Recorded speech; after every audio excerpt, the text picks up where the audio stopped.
Top story tonight, where the world is mourning following the death of Pope Francis, the 266th leader of the Catholic Church.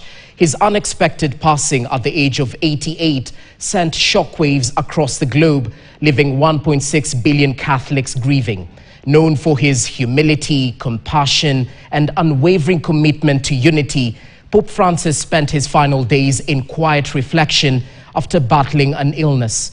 As preparations for his funeral begin, his legacy as the first Latin American pope and a beacon of hope for the marginalized remains etched in history.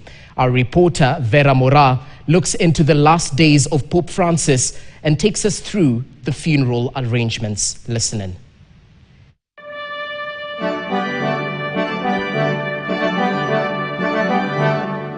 At 7:35 a.m. in Vatican, Italy, Cardinal Kevin Farrell announced the death of Pope Francis.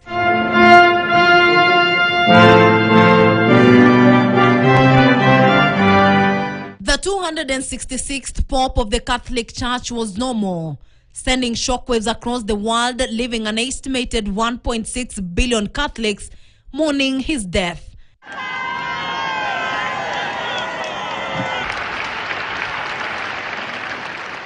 For a man who showed good health when he made a heartfelt appearance on Easter Sunday, greeting thousands of worshippers from the balcony of St. Peter's Basilica, his demise was least expected.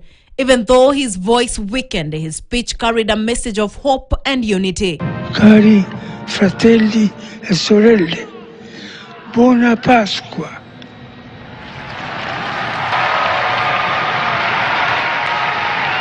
His final days were marked by both resilience and reflection after battling a prolonged illness, including double pneumonia, where he spent about 38 days in the hospital before being discharged to his residence at Casa Santa Marta. Pope Francis was the first Latin American leader of the Roman Catholic Church after taking office in 2013, after his predecessor Benedict XVI resigned. According to the Vatican, Pope Francis made history by meeting his predecessor, Pope Benedict XVI, in 2013, the first time a sitting pope met his predecessor since the 1800s. Pope Francis's funeral and burial is expected to take place within 4 to 6 days after his passing, following the traditional mourning period. The exact date will be decided by the College of Cardinals. In a departure from tradition, Pope Francis chose that his body will not be placed on an elevated platform for public viewing, but will rest in a simple wooden coffin. The funeral will take place at St. Peter's Basilica, where the faithful can pay their respects.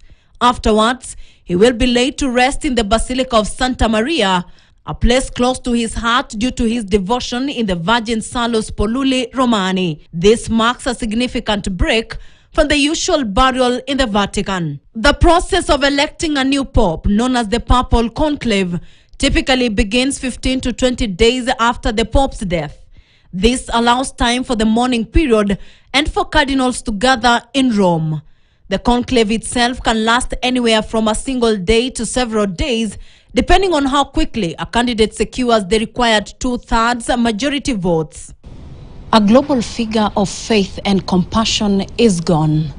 Pope Francis's legacy of humility and hope will endure forever, inspiring generations to come. Vera Mora.